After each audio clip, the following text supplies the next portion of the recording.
What is going on, everyone? Nick from Comic Culture here. Time for Nick at Night, my weekly comic book review show. Let's get into the books I read this week.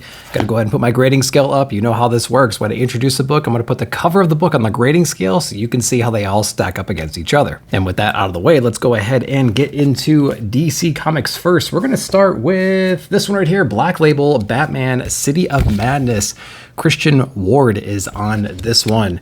Black Label size, awesome format. I do like these a lot, and they're only $6.99, which they could easily make this $9.99 if they really wanted to. So, you know, props to them for doing us a little bit of a solid there. If you're into like the early Batman New 52 Court of Owls kinds of stuff, I think you're going to dig this one a whole lot. If you're into Christian Ward's art, my God, man, there is some crazy stuff going on inside this book that I think you will highly enjoy. So, like I said, a little bit of a Court of Owls thing going on in here. I won't tell you exactly what they're doing, what they're trying to achieve right now, what kind of evils they're unleashing, how Batman's involved. But we have a really cool opening right here with Alfred. We have like a nostalgic Alfred thing going on, of course. Since Tom King's run, he's been introduced in a lot of creative ways in like Nightwing and stuff like that, and Chip's run especially, where we get that little like Alfred bump. That's also in here too. We get some Talon action, of course, in here, but there's a bigger, broader, greater evil that even the court is fearing right now that is being unleashed. There's some cool Two-Face cameos in here. There's some other members of the Bat family and things like that we can see throughout this entire issue, and there's some cool little surprises and some mysteries still towards the end of this book. So if you like this format, if you just haven't had enough of Batman yet, go ahead and pick this one up. It was a really cool ride, especially if you like that early New 52 Batman stuff. The next book we read this week was Superman Lost from Christopher Priest. We have issue number 7. Now, I've liked this series a lot so far. We have a few more issues to go.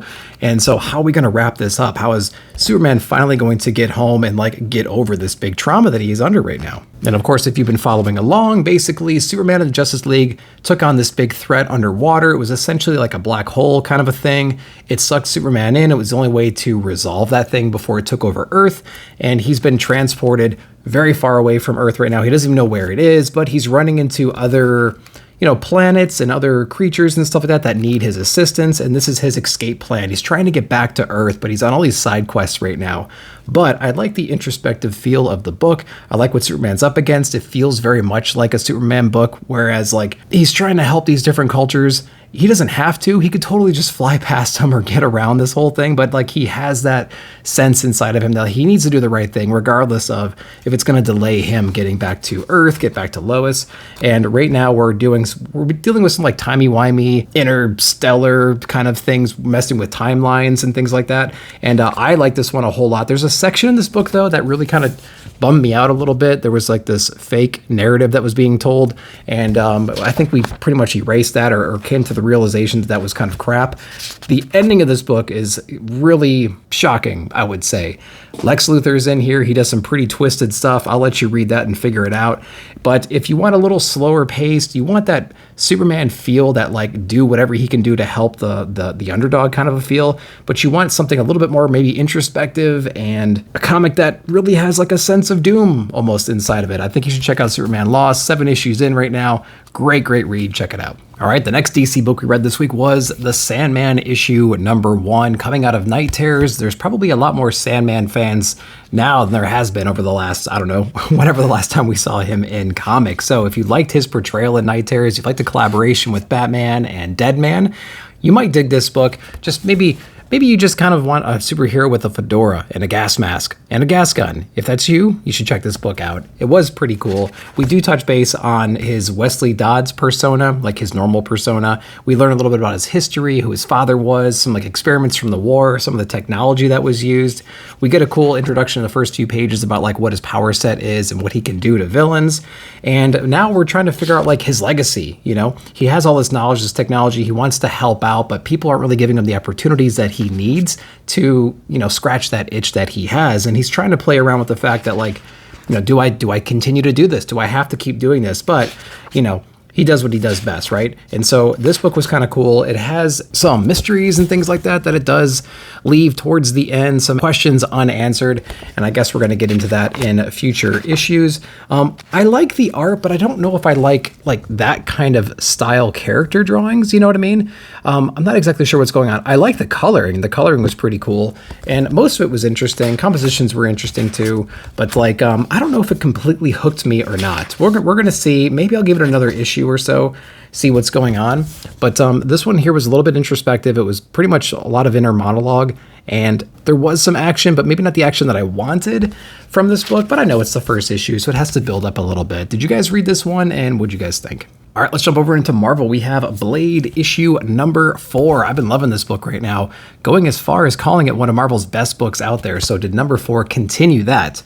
Well, I will say that I'm intrigued with the story so far. We have Blade teaming up with Doctor Strange, and he has 2 other heroes that are at his side right now, more of anti-heroes, very capable in their own way. He basically has to use the sword of the devil to take on this big threat that he's unleashed on the world. And in order to get this artifact, this weapon, he has to hijack this train and get into the vault where this weapons locker is. This very powerful vampire is blocking it right now, or is guarding it, and all of his minions. So this book is really cool because Doctor Strange gets him in. There's a big bloodbath, lots of battles, things like that. And, we try to retrieve the artifact that's going to help us save the day. Now, I will say the ending of this book was a little bit confusing as far as where the book actually ends up in the last couple of pages. So that whole transition didn't really work for me personally, but I'm really enjoying the ride right now. I like the feel, I like the vibe, I like the action. The coloring was way better in this issue. The art's really cool too. It has a lot of humor to it as well, a lot of sarcasm, but action, and it's just a cool book. It's just a really cool book. So Blade issue number 4, if you're not on the series, definitely check it out. It's really awesome. Let me know if you get it. All right, the next Marvel book we read this week was the Avengers issue number 6 from Jed McKay. I mentioned in issue number 1, it's a very predictable Avengers team. It's very MCU inspired, so there's no real barrier to entry for new readers to get into this. They're going to recognize all these characters if they watch the movies or watch the shows, so that's great. But what did they take on for this first threat? Well, basically this planet or moon or ship, whatever it is, it's become sentient, and it had these prisoners on there that escaped. They're really bad dudes, and they go down to Earth, all around the Earth, to basically take it over, and they have very specific power sets. And it just so happens to be kind of like the opposite of the power sets that our Avengers team has. And so our Avengers split up around the world, and they try to take on these threats the best they can. So for instance, this one being goes down, Scarlet Witch teams up against this thing, and this guy's idea was to raise the dead and use evil spirits and stuff like that to take on the Scarlet Witch. And she gets her ass kicked right away, but she finally realizes how to counter this thing, and she ends up taking this thing out. Same thing with Vision. It's this master robot or something like that comes down and gets the upper hand, and Vision finds a way. This happens with every single Avenger at the exact same time, and it's I feel it's the pacing, or it's just a very predictable flow or story, to be honest. They all go down, they destroy the land that they're on, the Avengers go up against them, they all get taken out within a page or two from each other. The very next issue, they all resolve that threat within a page or two. So it's you're constantly bouncing back and forth to each battle, which is great, but at the end of the day, what did we do besides just see the Avengers do what we already knew these Avengers could do? There was no team up. There was no team element to this. This was all the Avengers doing very separate things, and there was no cohesive attack, you know what I mean?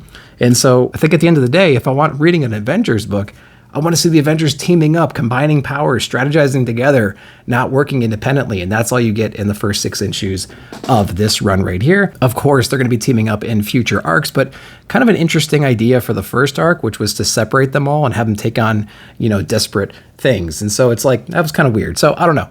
First arc of Avengers, didn't really do it for me. Familiar team, great. Low barrier to entry for new readers. What'd you guys think? All right, the next Marvel book I read was Star Wars Dark Droids issue number 3. Now, I wasn't going to read this one, but I was intrigued enough, and to be honest with you, I just binged Ahsoka, finished that one. I'm binging Rebels right now on season 3, within a week, and I'm all about some Star Wars right now, so I'm jumping into Dark Droids, continuing that, and it's a pretty cool story. Basically, we have this sentient droid that is taking over all these other droids. The problem is, the more it does that, the more computing power it needs to really understand and integrate all that knowledge. and all that like first person experience that all these droids are having, it's very hard to process all that, even with this expanding army that it's gathering right now. Its ultimate goal is to try and figure out how to integrate technology into a human being. And so it's looking for examples of that exist in the universe right now, so it can learn from that and it can evolve in that direction, because in its metal body, there's only so many things it can do. But if it integrates into the meat, then it has like a bigger goal overall, right? And so, yeah, that's where we are right now. But is it too much to handle? Is it spreading itself too thin? Can it really focus on all these different battles at once?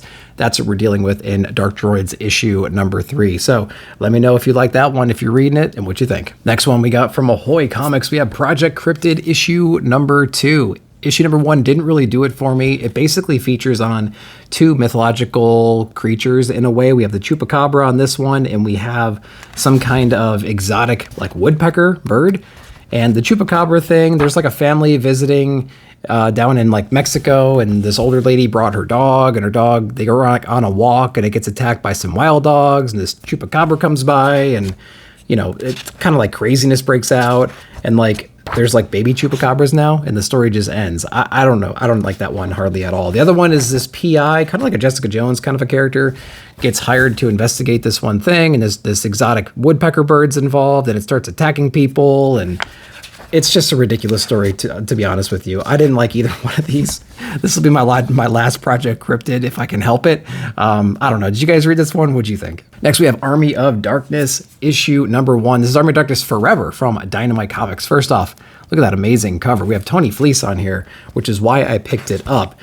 A lot of this book is recap of what Army of Darkness is, the whole story of it. We have literally word for word the opening scene from Army of Darkness, where Ash is talking about, you know, how he got sucked into this portal, and before then how it took out like his girlfriend, how he trapped the evilness at his wrist and he cut it off, and then he went to medieval times and he had to fight an evil Ash and all this stuff. So there is a lot of recap in here, and a lot of the dialogue, a lot of the words in here are like literal rips from the movies.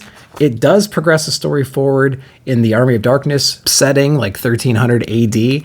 We have some people still thinking there's evil lurking in the woods. You know, when that army was defeated at the castle, it retreated back into the woods. Ash eventually took the potion, he went back in the future, but there's still evilness in the woods, and it's brewing right now, and they're trying to get enough people to believe them, and we get to see the repercussions of that in here. But again, it flashes right back to Ash at the convenience store, or at S-Mart rather, and he's talking to the new girl there, trying to impress her, you know, hail to the king baby, all that stuff. He gets attacked by the zombie at the end of that movie, and it does show a little bit more at the end of this, which ties it back into the events that happened in Army of Darkness. So, mostly a recap story. There is some brand new, unique stuff in here. I think going forward, it's all going to be new, original material. So, looking forward to it. If you're an Ash fan, check it out. All right, we're going to jump over to Mad Cave Studio with The Devil That Wears My Face, issue number 1. Pretty cool story if you're into Exorcist kinds of stories. There was another story that came out last year that was very reminiscent of this, but I think this one does a great job of being unique and being very shocking and gory and like unpredictable. So I did like that a lot. I would show you some of the interior pages, but they're so dark. I don't know if you can actually see what's going on in here. We basically have this very important person who's possessed by this certain demon, and we have this newer priest that has a lot of experience with exorcising the demon, and he's been basically blackmailed into helping this guy out because him and his family are going to be useful politically in the future. So he actually goes to this place to try to perform this exorcism, and it doesn't really go according to plan. There is some amazing visuals in here. Alex Cormack, of course, on here.